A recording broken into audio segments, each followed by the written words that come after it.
मेरा इस educational channel को देखने वाले सभी दर्शकों को मेरी ओर से बहुत बहुत स्वागत। आज मैं 10 क्लास का ही मेंसुरेशन का वीडियो लेकर आए हैं, जिसमें कि बेलन का सवाल है ना। और बेलन से संबंधित 2 पार्ट हम बना चुके हैं। आज है पार्ट 3। बहुत सारे सूत्र इसमें पहले भी बता चुके हैं।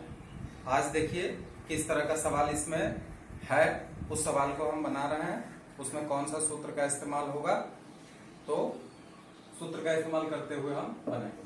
देखिए क्वेश्चन नंबर 11। एक 9 मीटर ऊंचे बेलनाकार हौज, कितना मीटर ऊंचा बेलनाकार हौज है? 9 मीटर ऊंचा है। ठीक है, इसका ऊंचाई कितना है? 9 मीटर। ठीक, उसके बाद कह रहा है 6 सेंटीमीटर व्यास वाले एक पाइप प्रति मिनट 225 मीटर वेग से जल निकालता है और 36 मिनट में हौज खाली हो जाता है। तो हौज का व्यास कितना होगा? देखिए, ये हौज का व्यास हमको पता नहीं है, ये व्यास हमको निकालना है। अगर हम इसका r मानते हैं, अर्ध व्यास, तो r बराबर भी निकालना है। r निकालेंगे तो उसका व्यास निकल जाएगा। अच्छा, इसमें से जो पाइप से जल निकाला जा रहा है, इस पाइप का देखिए यहाँ लिखा है कि 6 सेंटीमीटर व्यास है इसका 6 सेंटीमीटर व्यास है, यानी d बराबर 6 सेंटीमीटर है। ठीक है, अब इसका r निकालेंगे तो 3 सेंटीमीटर आएगा। ठीक, और 36 मिनट में कहते हैं हौज पूरा खाली हो जाता है। लेकिन पानी निकालता कैसे है? प्रति मिनट 225। प्रति मिनट कितना निकालता है? तो 225 मीटर प्रति मिनट के वेग से ये जो है पानी निकाला जाता है। ठीक है, तो हौज का हमको क्या निकालना है? हौज का व्यास निकालना है। तो माना कि हौज का अर्धव्यास बराबर r। देख लीजिए यहाँ पे सारा सेंटीमीटर है, ये मीटर में है। ठीक है, तो किसी एक में ही इसको बनाने से होगा, तो इसका जो है सेंटीमीटर में ही रहने देते हैं। तो हौज का व्यास बराबर r सेंटीमीटर। ठीक है, अच्छा, हौज का ऊंचाई कितना दिया है? हौज का ऊंचाई बराबर h बराबर 9 मीटर। तो इसको हम 900 सेंटीमीटर कर लेते हैं। ठीक है, अब हौज का आयतन इसमें से निकल जाएगा। लेकिन हौज का आयतन वही है जो कितना देर में पानी निकाला गया है इसका, तो कह रहा है कि 36 मिनट में हौज खाली हो जाता है। तो लिखेंगे, अच्छा, पाइप का पहले लिख लेते हैं।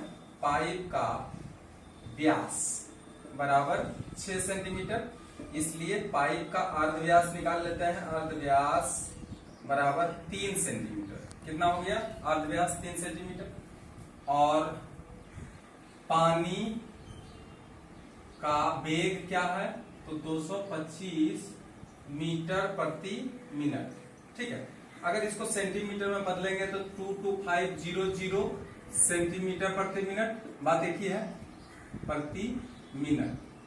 ठीक है, तो चूंकि 36 मिनट में निकाला गया पानी का आयतन बराबर हौज का आयतन, तो पहले हौज का आयतन लिख लेते हैं।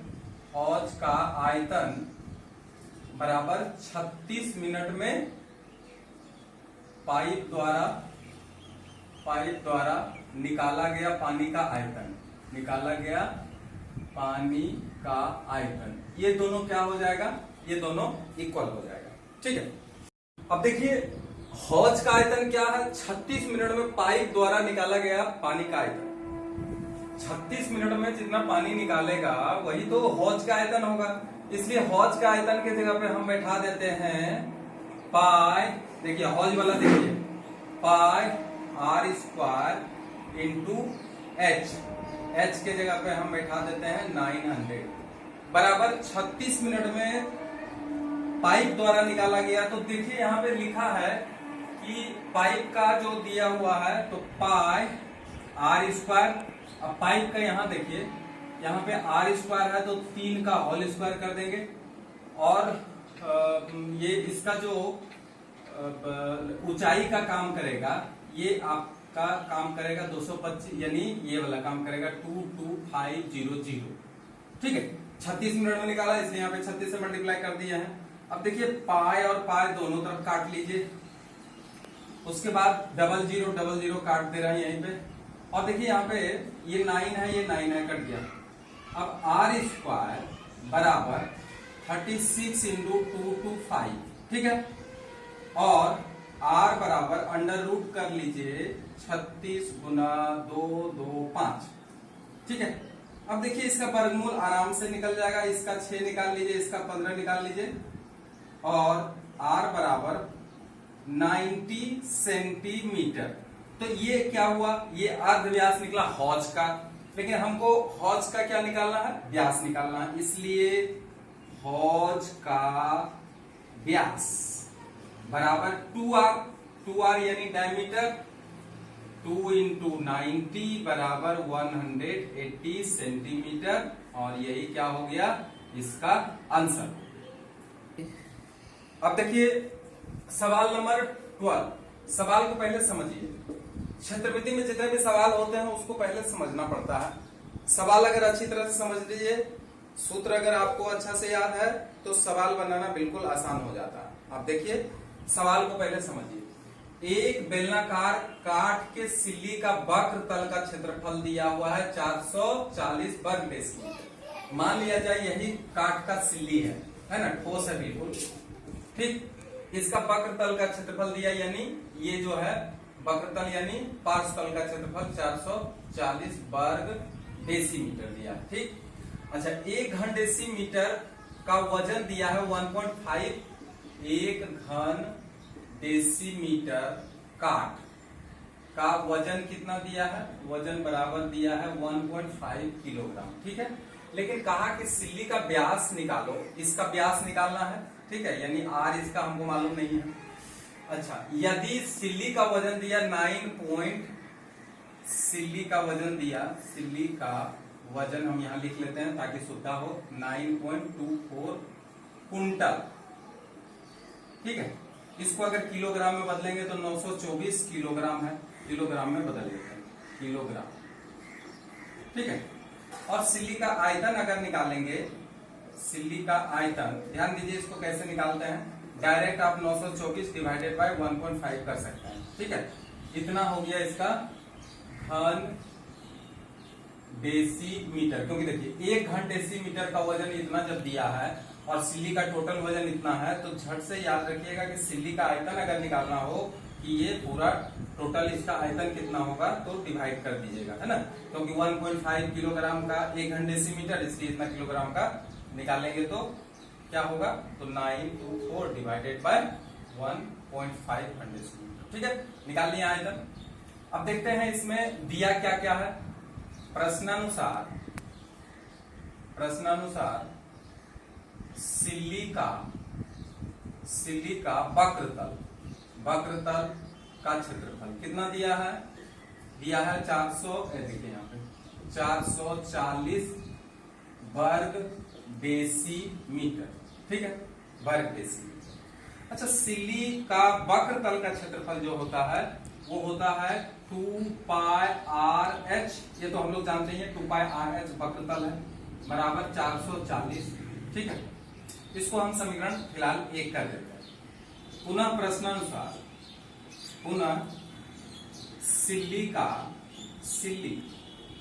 सिल्ली मैंने काट का गुटका, सिल्ली का आयतन हम लोग देखिए, सिल्ली का आयतन यहाँ पे दिया हुआ है 924 डिवाइडेड बाय 1.5, ठीक है। अब इसका आयतन का जो सूत्र है ये इतना है घन डेसीमीटर, ठीक है। इसका आयतन का जो सूत्र है पाई आर स्क्वायर एच, तो पाई आर स्क्वायर और एच बराबर दिया है 924 इंटू 10 कर देते हैं और डिवाइडेड बाय 15 कर देते हैं, ठीक है। इसको समीकरण फिलहाल इसको थोड़ा सा काट लीजिए, 5 तिया 15, 5 दूनी 10, 3 तिया 9 और 3 अठी 24, ठीक है। या पाई आर स्क्वायर एच बराबर 616, ठीक है। इसको समीकरण 2। अब देखिए यहाँ पे क्या करते हैं, समीकरण 1 में समीकरण 2 से भाग दे देते हैं। भाग देने के बाद देखिए क्या आता है, समीकरण 1 में इसे 2 से भाग देने पर तो किस तरह से होगा देखिए, 2 pi R H divided by pi R square H बराबर यहां पे कितना है 440 डिवाइडेड बाय 616। ठीक है, अब जो है इसी को कैलकुलेशन करेंगे। एच एच काट लेते हैं, आर आर काट लेते हैं, पाई पाई भी काट लेते हैं, 2 से इसको काट लेते हैं तो 2 2 0 आ जाएगा। ठीक है, काट लिए हैं। अब आया क्या देखिए, तो 1 बाय आर इजकल टू, इसको अगर और काटे, चलिए 11 से काट लेते हैं, 11 दूनी 22, 11 पच्चीस 55, 11 छक 66, और काट लेते हैं 4 से, 4 पच्चीस 20, 4 कम 4, 4 चौक 16। ठीक है, काट लिए हैं।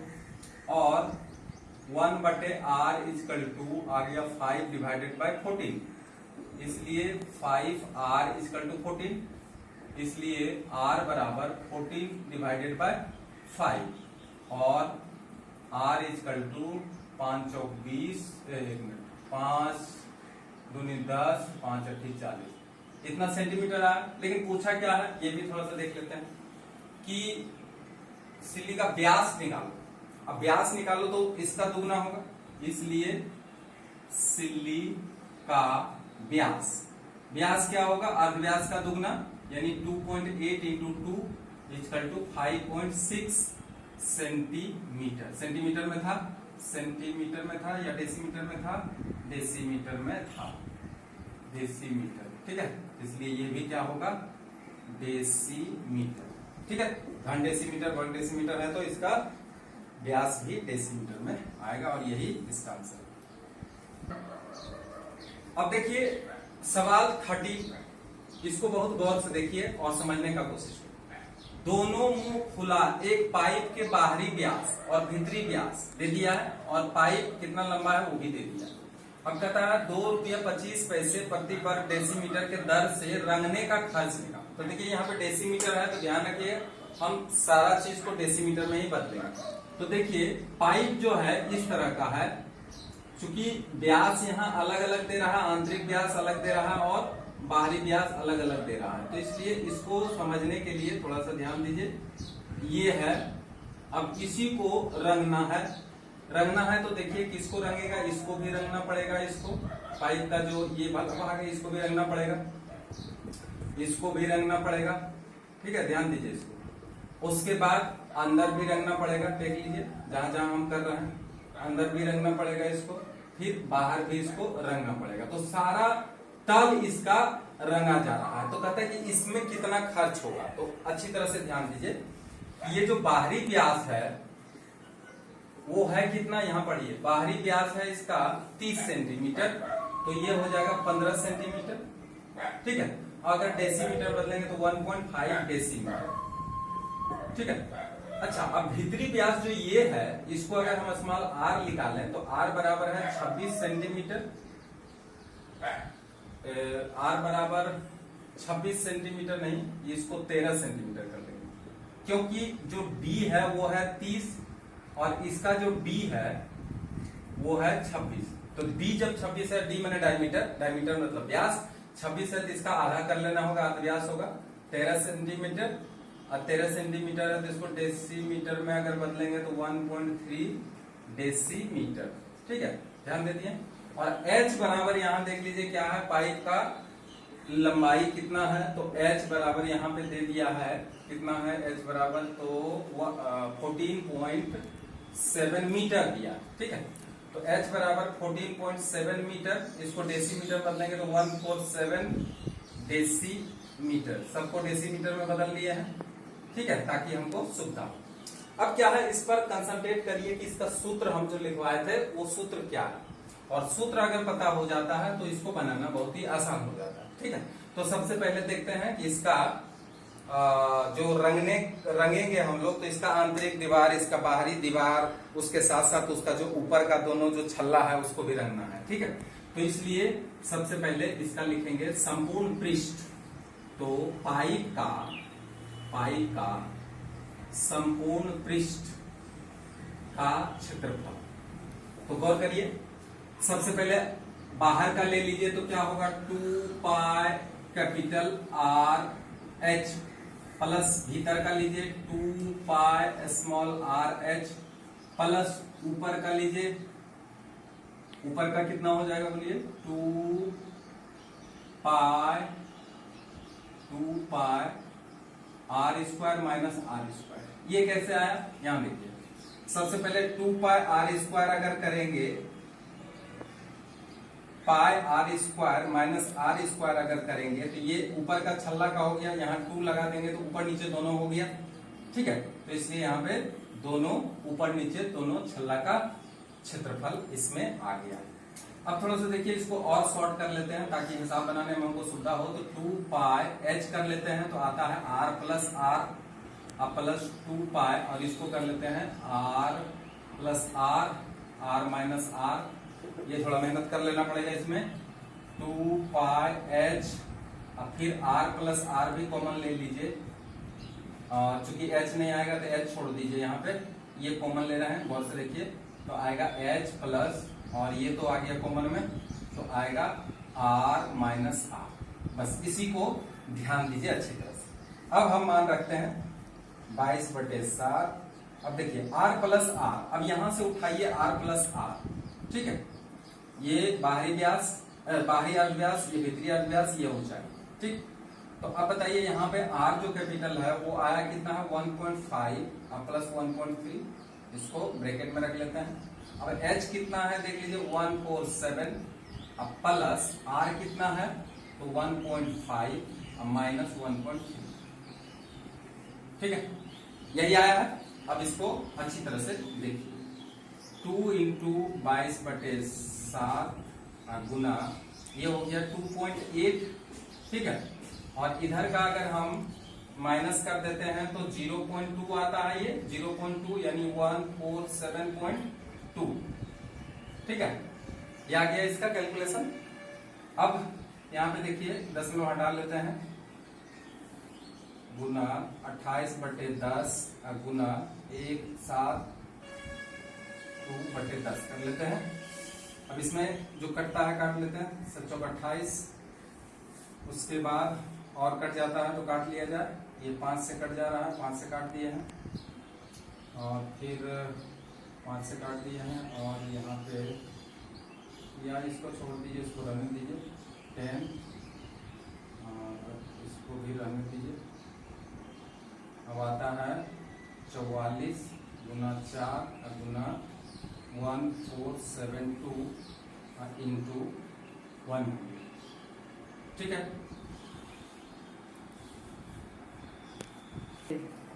अब देखिए इसको मान बैठा दिए हैं, इसको जोड़ दिए हैं, जोड़ने के बाद अब इसको काट देते हैं, 7×28 काट दिए तो आ गया 44 गुना 4 गुना 1472 डिवाइडेड बाय 100 घन डेसीमीटर।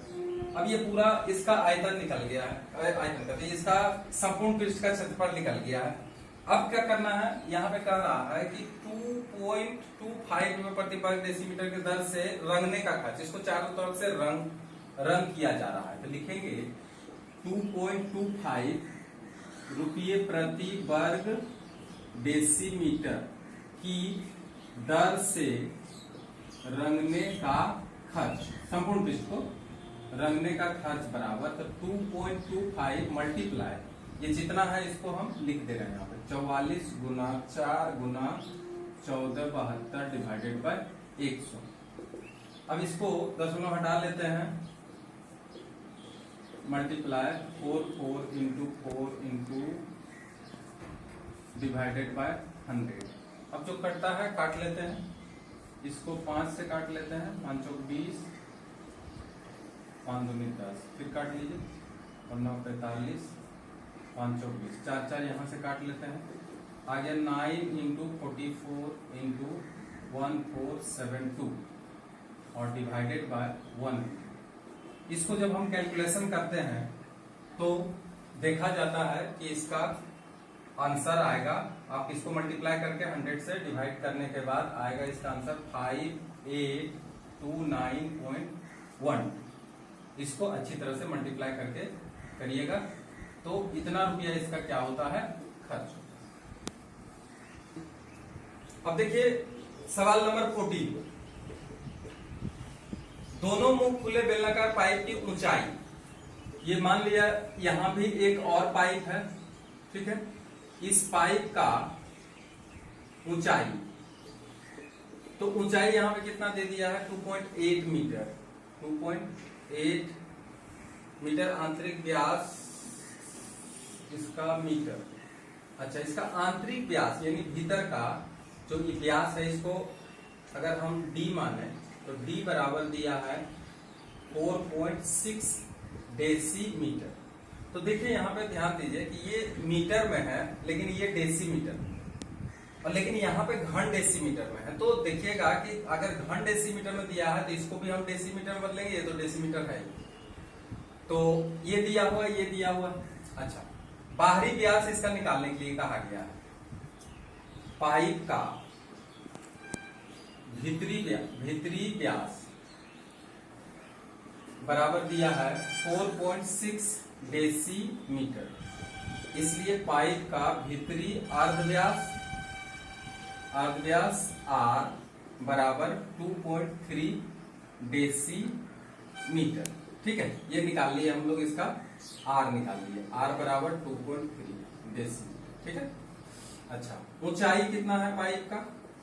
पाइप का ऊंचाई H बराबर दे दिया है 2.8 मीटर। गौर करिए, ये मीटर में, इसलिए इसको हम डेसीमीटर में बदल लेते हैं, 28 डेसीमीटर। ऊंचाई भी आ गया। अच्छा, अब यहाँ पे जो निकालना है वो क्या है? पाइप का बाहरी निकालना है, बाहरी अर्धव्यास निकालना है ना। अर्धव्यास बराबर बाहरी है तो कैपिटल R बराबर 5। ठीक है। प्रश्नानुसार यहाँ पे एक चीज और दिया है, गौर करिए कि इसका बेलन का जो बेलन में अगर इतना घन डेसीमीटर लोहा लगा हुआ है, इसका मतलब खोखला बेलन है और उसमें लोहा लगा हुआ है। तो यहाँ लिखेंगे खोखले बेलन का आयतन कितना घन डेसीमीटर दिया हुआ है, तो देख लीजिए, दिया हुआ है 84.84.48 घन डेसीमीटर। ठीक। अब खोखले बेलन का आयतन का जो सूत्र है वो हम बैठाते हैं, pi H capital R square minus R square equal to 8448 divided by 100 कर लेते हैं। ठीक है, ये हमारा खोखले बेलन का आयतन का सूत्र। अब देखिए, खोखले बेलन का आयतन का जो सूत्र है, तो इसका आयतन के जगह पे हम यहाँ तो पाई बैठाते हैं, यानी 22/7, और H हम लोग यहां से ले लेंगे, इसका H कितना है 28। अच्छा, R स्क्वायर इसका कैपिटल दिया नहीं है, इसको रखिए यहीं पे, अब माइनस R स्क्वायर दिया हुआ है कितना, देख लीजिए यहां से 2.3 का होल स्क्वायर, इसको मल्टी ब्रैकेट में ले लेते हैं, बराबर 8448 डिवाइडेड बाय 100। अब इसको कोशिश करते हैं काटने का। 7 चौक 28 यहाँ पे काट लेते हैं, 4 से ये भी कट जाएगा, आराम से कर लेते हैं। 4 दूनी 8, 4 एकम 4, 4 एकम 4 और 4 दूनी 8। ठीक है, अल्टरनेट है तो फिर एक बार 11 से काट दीजिए, 11 दूनी 22, यहाँ से काटिए, 11 एकम 11, फिर आ जाएगा इसका 10 और यहाँ 101, 1199 और 11 दूनी 22। ठीक, फिर 2 से इसको काट लेते हैं, तो 2 9 18, 2 6 कट गया। अब ये जो और काटना है काट लीजिए, 4 से काट लेते हैं, 4 दूनी 8, 4 चौक 16, 25 चौक। ठीक है, इसको काट लिया है। अब देखिए, इसको हम उतारते हैं संक्षिप्त में। अब ऊपर देखिए आप, R स्क्वायर माइनस, अच्छा इसको 10 में हटा देते हैं तो हो जाता है 23/10 का होल स्क्वायर। ठीक है, बराबर इधर काट फूट के आ गया हमारा 24/25। ठीक है, यही कैलकुलेशन है। अब R स्क्वायर बराबर अगर लिखेंगे तो 24/25, और इधर जब आ जाएगा तो ये हो जाएगा माइनस, तो प्लस में आ जाएगा 529, इसको मल्टीप्लाई कर लीजिएगा बटे 100। ठीक है, अब चलते हैं। R स्क्वायर बराबर कैपिटल R स्क्वायर बराबर, इसका एलसीएम ले लीजिए 96 प्लस 5 2 9 और आर स्क्वायर बराबर, इसको जोड़ लीजिए 9 × 15 का 5 2 9 2 11 12 13 का 9 2 11 और 1 12 2 बाकी 2 12 बाकी 1 625 बटे 100, ठीक है। और r बराबर आ जाएगा √625 बटे 100। वर्गमूल निकल गया है, चलिए वर्गमूल निकल गया तो आ गया 25 बटे 10 या r बराबर आया है 2.5। लेकिन यहाँ पे कह रहा है कि हमको बाहरी अर्धव्यास तो निकला है, परंतु यहाँ पे बाहरी व्यास के बारे में पूछा जा रहा है कि आंतरिक व्यास अगर इतना है तो बेलन का बाहरी व्यास निकालें। तो इसलिए बेलन का बाहरी व्यास बराबर 2.5 × 2 बराबर 5 क्या होगा, डेसीमीटर, और यही क्या हो जाएगा इसका आंसर। अब चले आइए सवाल नंबर 15। अब देखिए 15 नंबर में क्या कह रहा, एक लंब वृत्ताकार बेलन की ऊंचाई उसके अर्धव्यास की दुगनी है। ये देखिए, अगर अर्धव्यास हम इसका r मानते हैं तो इसका ऊंचाई जो है ये इसका ऊंचाई जो है ये ऊंचाई 2r हो जाएगा, क्योंकि कह रहा अर्धव्यास का दुगना इसका ऊंचाई है, ठीक। अब कहता है यदि ऊंचाई 6 गुनी हो तो बेलन का आयतन कितना बढ़ जाता है, 539 घन डेसीमीटर बढ़ जाता है, ठीक है। तो बेलन की ऊंचाई निकालो, यानी हम लोग h बराबर 2r जो है, r का मान निकाल के हम h का मान निकाल सकते हैं, ठीक है। तो माना कि बेलन का अर्धव्यास बराबर r डेसीमीटर, ठीक है। इसलिए ऊंचाई इसका कितना हो जाएगा, ऊंचाई बराबर h बराबर हो जाएगा 2r डेसीमीटर, ठीक है। इसलिए इसका आयतन भी निकाल लीजिए, क्या हो जाएगा, आयतन बराबर पाई r स्क्वायर h। और देखिए पाई का पाई ही रहने दीजिए, r स्क्वायर के जगह पे आप बैठा लीजिए r स्क्वायर ही, और h के जगह पे 2r बैठा लीजिए, तो 2 पाई r क्यूब, ये आया घन डेसीमीटर, ठीक है। ये पहली स्थिति में। लेकिन दूसरी स्थिति में क्या कहा है, गौर करिए। दूसरी स्थिति में कहा है कि इसका अर्धव्यास जो है, इसका ऊंचाई जो है 6 गुनी बढ़ा दिया जाता है अर्धव्यास। तो दूसरी स्थिति में बेलन का अर्धव्यास तो वही रहता है, अर्धव्यास कितना रहता है, r ही रहता है, r डेसीमीटर, ठीक है। लेकिन बेलन का ऊंचाई 6 गुनी कर दिया जाता है, यानी h जो होता है वो अर्धव्यास का 6 गुनी हो जाता है, यानी 6r हो जाता है डेसीमीटर। इसलिए इस बार बेलन का आयतन कितना होगा, दोनों को निकाल करके फिर देखेंगे कि कौन सा अधिक है और कितना अधिक है, ठीक है। आयतन पाई r स्क्वायर और h के जगह पे हम 6r लिख देते हैं, तो 6 पाई r क्यूब घन डेसीमीटर, ठीक। अब अकॉर्डिंग टू क्वेश्चन बोला कि कितना ये, जब ये प्रक्रिया किया जाता है दूसरी स्थिति में तो कितना आयतन अधिक हो जाता है। According to question 6 pi r cube minus 2 pi r cube बराबर 539। यहाँ कहता है कि आयतन बढ़ जाता है, कितना बढ़ जाता है, 539 घन डेसीमीटर आयतन बढ़ जाता है। इसका मतलब ये इसमें इसको माइनस करें तो ये इसके बराबर हो जाएगा, ठीक है। या इसको माइनस कर लीजिए तो 4 में हो गया, तो 4 पाई r क्यूब बराबर 539, ठीक है। या अगर 4 × 22 बटे 7 इंटू r क्यूब बराबर 539, इसमें देखिए काट रहे हैं, हम काट रहे हैं 11 से काट रहे हैं, 11 दो बार में काट लेते हैं, 11 दूनी 22, 11 चौक 44, उसके बाद आ जाएगा 44, तो 6 3 9, 99 कट गया है। अब यहाँ आया 2, यानी इसको आप नहीं कटेगा तो इसको हम थोड़ा सा यहाँ ट्रेस लिखते हैं। देखिए 4 दूनी 8 r cube divided by 7 equal to इधर आ गया 49, ठीक है। और क्रॉस मल्टीप्लाई कर दीजिए 49 × 7 और r क्यूब बराबर आ जाएगा 49 × 7 डिवाइडेड बाय 8।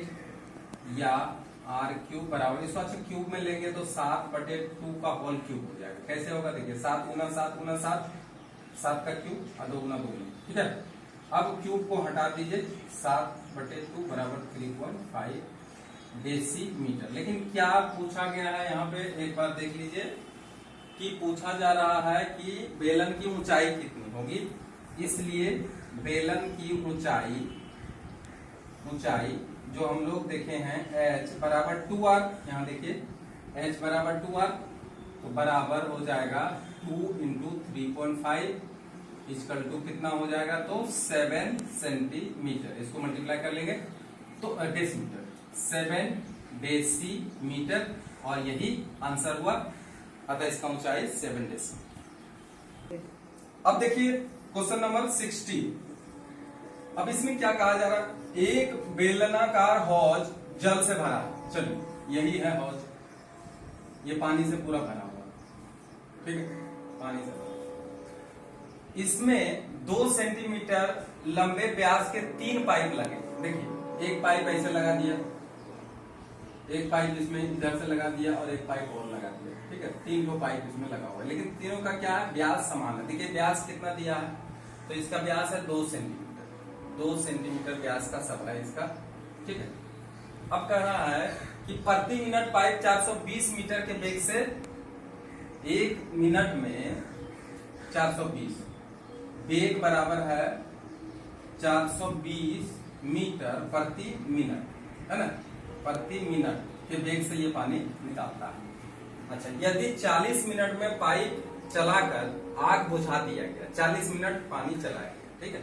यदि हौज का व्यास 2.8 मीटर, हौज का व्यास लिख लेते हैं, हौज का व्यास ये दिया गया है कितना है, 2.8 मीटर, इसलिए हौज का अर्ध व्यास कितना होगा, अर्ध व्यास बराबर r बराबर 1.4 मीटर। अच्छा ध्यान दीजिए कि यहाँ पे हम लीटर में निकालने जा रहे हैं, क्योंकि आयतन जब भी जल का निकलेगा लीटर में, इसलिए इसको डेसीमीटर में बदल लेते हैं। तो 14 डेसीमीटर हम इसको, और व्यास को भी बदल लेते हैं डेसीमीटर में। 1 मिनट, व्यास का व्यास तो हो ही गया, ठीक है। अब यहाँ पे क्या है कि इसका लंबाई दे दिया, यानी इसका h दे दिया है, कितना है 6 मीटर। तो हौज का ऊंचाई यहाँ पे हम लिखेंगे, ठीक है, ऊंचाई बराबर 6 मीटर, इसको भी डेसीमीटर में बदल लीजिए, 60 डेसीमीटर, ठीक। तो इसमें पानी अटता कितना वो पहले निकाल लेते हैं। इसलिए हौज में जल का आयतन, पहले पानी उसका निकाल लेते हैं तभी कुछ बात होगा। तो पाई r²h, चलिए पाई 22/7, r के जगह पे हम रख लेते हैं कितना 14, तो 14 गुना 14 हो जाएगा, डेसीमीटर में बदल दिए उसको, और ऊंचाई हम 60 लिख लेते हैं, ठीक है। 7 से काट लेते हैं, 7 दूनी 14, अब आ जाएगा 22 दूनी 44 गुना 14 गुना 7, ठीक है। अब आ जाएगा 96, यानी 44 गुना 960, तो 96 गुना 44 कर लेते हैं, 6 24 के 4 2, 9 36 38, 4 8 3, 4 8 से 12 का 2 1, 8 3 11 12 2 1 3 1 4, कितना आ गया, इसका आयतन आ गया 42,240 लीटर। 1 मिनट, इसको काट लेते हैं, 84, यहाँ पे देखिए, यहाँ पे 14 गुना 6 84 आएगा, ठीक है, 84 आएगा। तो 84 जब आएगा तो थोड़ा सा देख लीजिए एक बार, 44 से मल्टीप्लाई 4 16 का 6 1 8 32 33, ठीक है, 6 3 3 6 9 6 3 आया 36, और एक तो 0 है लीटर। इतना लीटर हौज में क्या है, जल है, ठीक है। अब देखिए यहाँ पे कि इसमें 3 पाइप लगा है और तीनों को चलाया गया है कितना मिनट, तो यहाँ बता रहा है 40 मिनट तक पाइप को चलाया गया है, ठीक है। तो पाइप का थोड़ा सा लिखते हैं। पाइप का व्यास, पाइप का व्यास कितना है? तो पाइप का व्यास है 2 सेंटीमीटर, 2 सेंटीमीटर, ठीक है। इसलिए पाइप का अर्ध व्यास निकाल लेते हैं बराबर 1 सेंटीमीटर बराबर डेसीमीटर मतलब 0.1 डेसीमीटर, ठीक है, 0.1 डेसीमीटर। अच्छा, पाइप में जल का वेग कितना है? जल का वेग है 1 मिनट में कितना निकालता है? तो देखिए 420 मीटर प्रति मिनट। तो इसको फिर उसी तरह से सेंटीमीटर में बदल लेंगे तो आ जाएगा 42,000, क्योंकि डबल जीरो बैठाएंगे, सेंटीमीटर प्रति मिनट, ठीक है। यह हो गया। अब इसलिए तीनों पाइप के द्वारा जो आग बुझाने में पानी लगा, तो तीनों पाइप चला, तो तीनों पाइप के द्वारा अब देखिए कितना मिनट यहां बोल रहा है, तो तीनों पाइप को चलाया है 40 मिनट। 40 मिनट में निकाला गया जल। तो इससे 40 मिनट में जो जल निकाला गया है, तो 40 गुना पाई आर स्क्वायर यानी 0.1 का होल स्क्वायर इंटू, चूंकि डेसीमीटर में बदले हैं और यहाँ पे चूंकि इसको भी डेसीमीटर में बदलेंगे तो एक ही जीरो यहाँ पे लगेगा, इसको डेसीमीटर में बदलिए। डेसीमीटर चूंकि सारा है डेसीमीटर, तो इसलिए डेसीमीटर में बदल रहे हैं, तो 4200, ठीक है। और चूंकि 3 पाइप है तो मल्टीप्लाई यहाँ पे हम 3 भी कर लेंगे, ठीक है। 3 पाइप है तो 3 से मल्टीप्लाई भी कर लेंगे। ये हुआ एक पाइप के द्वारा निकाला गया, तो 3 पाइप का 3 से मल्टीप्लाई करेंगे, तो अब आ जाएगा 3 × 40 × 22/7 इंटू 1/10 इंटू 1/10 कर लेते हैं इंटू 4200, ठीक है। ध्यान से देखिए, ये कट गया है 0 7×6 42 कट गया सारा। अब देखिए चाहती है 12, 120 कर दें इधर, 12 का 2 13 123। अब 132 को 12 से मल्टीप्लाई कर दीजिए तो आ जाएगा 12 दूनी 24, 12 3 36, 12 यानी 4 8 5 1 आया। तो इस तरह से मल्टीप्लाई करने के बाद आ गया है 15,840 लीटर। तो इतना पानी आग बुझाने में लगे। अतः आग, देखिए यहाँ पे क्वेश्चन देखिए इस तरह से कहा, 1 नंबर में आग बुझाने में कितना जल लगा, तो 1 नंबर में लिखिएगा अतः आग बुझाने में लगा जल बराबर 15,840 लीटर।